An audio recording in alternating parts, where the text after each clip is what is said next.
L'information au cœur d'un changement de mentalité. Suivez chaque jour la radio web KJN, la meilleure source de l'actualité. Mesdames et messieurs, bonjour et bienvenue à suivre notre journal de ce week-end qui vous est présenté par Pax Tchanois. Voici les titres. À partir du 20 mai 2025, la vente des sachets en plastique et en caoutchouc ne sera plus autorisée à Bukavu. Le bourgmestre de la commune de Kadutu appelle les vendeurs des marchés pirates à rejoindre leur nouvelle localisation dans l'enclos de la SNCC. Un jeune entrepreneur attaqué à Niawera par les bandits armés.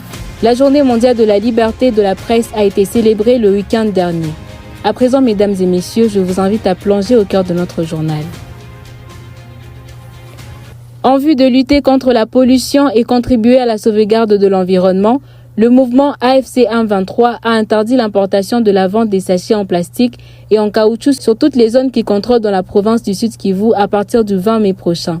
Marie-Thérèse Riziki. Denis Abouenge, vice-gouverneur en charge de l'administration, explique que ces résolutions ont été prises lors du Conseil de sécurité tenu en date du 21 avril 2025. De ces faits, il est demandé aux opérateurs économiques, particulièrement ceux de la ville de Bukavu, de prendre leurs dispositions pour écouler les stocks restants de ces produits le plus tôt possible avant la date butoir. Comme alternative, Dunia Masumbuko Bwenge a recommandé aux commerçants de se procurer des emballages biodégradables ou en papier qui remplaceront les sachets traditionnels néfastes pour l'environnement.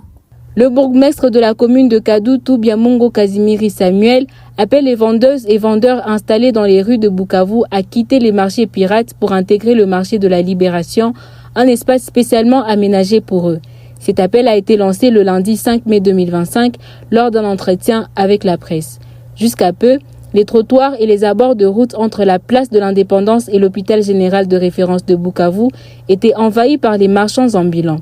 Les piétons et les voitures peinaient à circuler. Elie Mouniké David. Pour mettre fin à cette situation, l'autorité communale, en collaboration avec l'AFC 123 et la Société nationale des chemins de fer au Congo, SNCC, a obtenu un terrain destiné à accueillir ces commerçants. Les marchés de la Libération y prennent progressivement forme avec des rayons déjà en cours d'installation. Selon le bourgmestre, cet espace est offert pour sécuriser les mamans et sera construit d'une manière moderne pour servir toute la population de la ville de Bukavu. De ces faits, il encourage les vendeurs encore hésitants à se rapprocher du comité en charge pour recevoir un emplacement. Il prévient également ceux qui refuseront de se conformer à cette mesure qu'ils verront leurs marchandises saisies. Dans la soirée de ce mardi 6 mai 2025, un shop de transfert mobile money et de vente des téléphones a été visité par les bandits main armée, non loin de la place Mouzirwa en commune d'Ibanda. Selon les témoignages sur place, ce shop appartenait à un jeune entrepreneur nommé Amani. Ces malfrats ont emporté plusieurs matériels et une grosse somme d'argent avant de tirer sur le propriétaire du shop. Cet acte laisse plusieurs entrepreneurs dans le choc et la peur car ils ne savent pas qui sera la prochaine cible. Un appel aux autorités de renforcer les mesures de sécurité pour assurer la survie et la bonne continuité des affaires des entrepreneurs en particulier et de la population en général. La journée mondiale de la liberté de la presse célébrée le 3 mai de chaque année est une journée qui souligne l'importance d'une presse libre, indépendante et pluraliste partout dans le monde. N'est-ce pas Marie-Thérèse ? Dans une interview avec la web radio KJN le week-end dernier, Darius Kitoka, président de l'INPC Sud Kivu, a fait savoir que dans la liberté de la presse, les médias jouent un rôle très capital. Ainsi, il encourage les journalistes de continuer à travailler en espérant que l'issue des conflits qui traversent la province du Sud Kivu va peut-être être heureuse pour eux. Par rapport à l'emploi du journaliste, plusieurs médias n'ont pas de financement pour œuvrer comme un média indépendant à part entière et cela n'assure pas la survie des journalistes. Darius Kitoka explique. Les médias continuent à pleuvoir et on ne sait plus les identifier d'une manière carrée.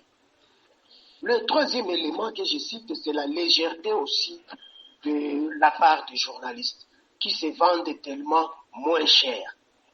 Et cela crée le quatrième élément que j'appelle la paupérisation. Paupérisation, c'est la pauvreté. Quand il y a légèreté, cela engendre la pauvreté. Cinquième élément, c'est le manque de rigueur dans le travail.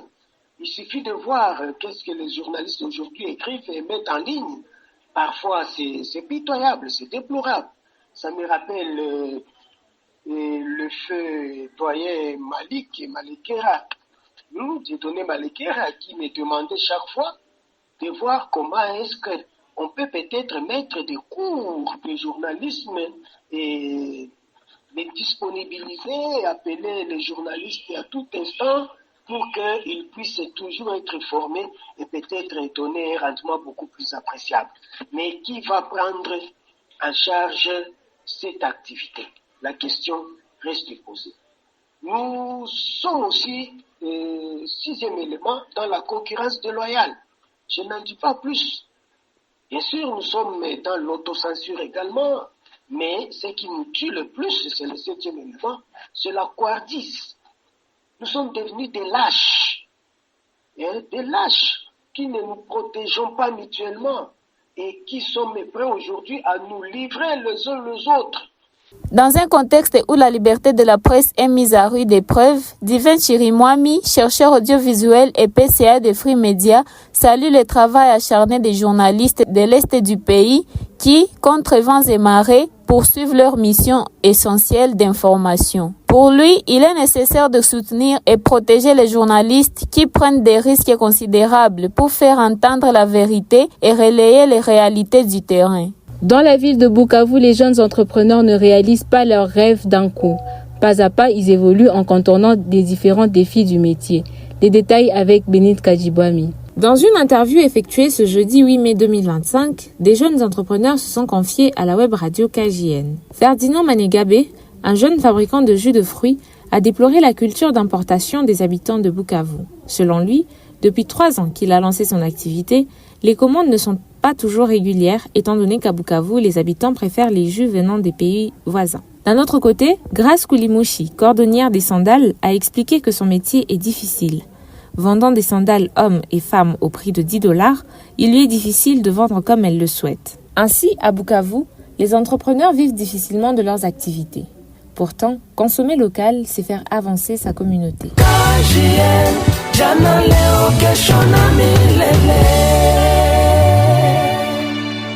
Enfin, parlons du lancement officiel de la campagne de vaccination contre la Mpox à Boussindé dans le territoire de Kabare à Kavumu, mercredi 7 mai 2025. Les détails avec Elie Monique et David. Lors de cette cérémonie, le chef de la zone de santé Miti Mouressa, Dr Chikuru Mouniahu, a insisté sur le rôle capital que peut jouer chaque citoyen dans la réussite de ces combats et a invité les parents à appliquer les mesures renseignées pour lutter efficacement et protéger leurs enfants contre cette maladie. Cette cérémonie a eu lieu en présence des différents représentants des organisations impliquées dans la santé, entre autres l'UNICEF et l'OMS. Notons que la Mpox fait déjà de nombreuses victimes en territoire des Kabare. C'est la fin de notre édition du journal. Je vous remercie de l'avoir suivi avec intérêt. Je vous donne rendez-vous pour le week-end prochain.